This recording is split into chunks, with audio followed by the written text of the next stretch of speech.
Hello, I'm David Martin and welcome back. In our previous segment, we discussed why you should set goals in the first place. In addition, we shared how goals should be SMART.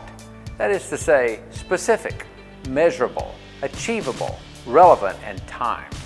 Here are the specific steps to effectively set and reach your goals once you've established them. Step number 1 is to decide what you really want and then turn it into a goal with no options for failure. Don't say, I'll try to do something. Say, I will do it. Write out your wish list and then set priorities, because having a clear vision of what's most important to you will help you focus. Selling a lot of boats is a big job, but it may not be the hardest part. What's really hard is getting yourself mentally and physically ready to sell that many, and most importantly, truly believing that you can.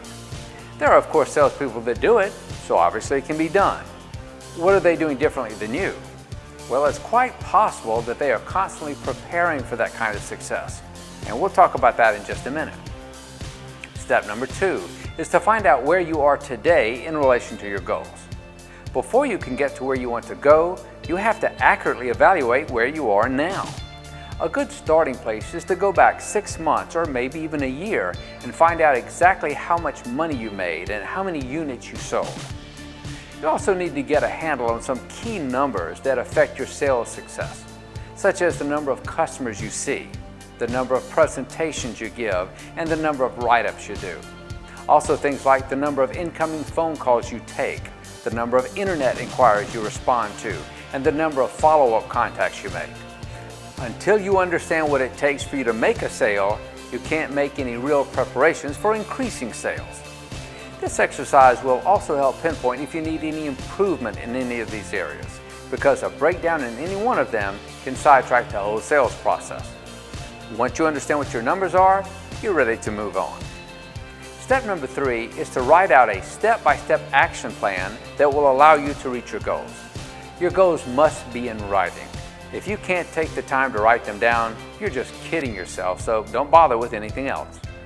Now here's where the numbers and ratios that you've gathered come into use as you create your plan of how many people you need to see, how many be-backs you need to create, how many incoming sales calls you need to take, and how many follow-up calls you need to make in order to create the number of deliveries that will generate the income necessary to reach your financial goal. Step number 4 is to share your goals with someone you care about, like your wife, your husband, or your significant other. This helps cement your commitment and provides accountability by letting someone you care for in on your plans. Step number 5 is to work your plan and monitor your progress. This involves tracking, and it's not all that hard to do if you keep up with it every day. Many of you could do this on your smartphones. Just record your activities during the day and transfer this information to a permanent log or computer program. If you keep up with it weekly and monthly, you can spot trends as they develop and easily monitor your progress.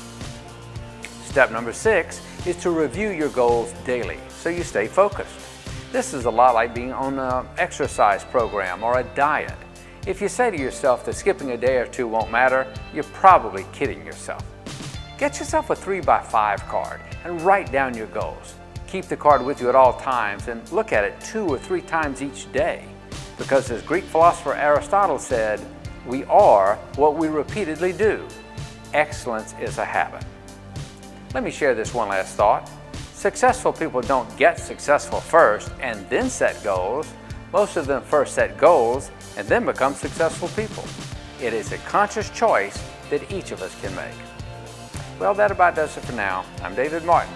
I hope to see you again soon.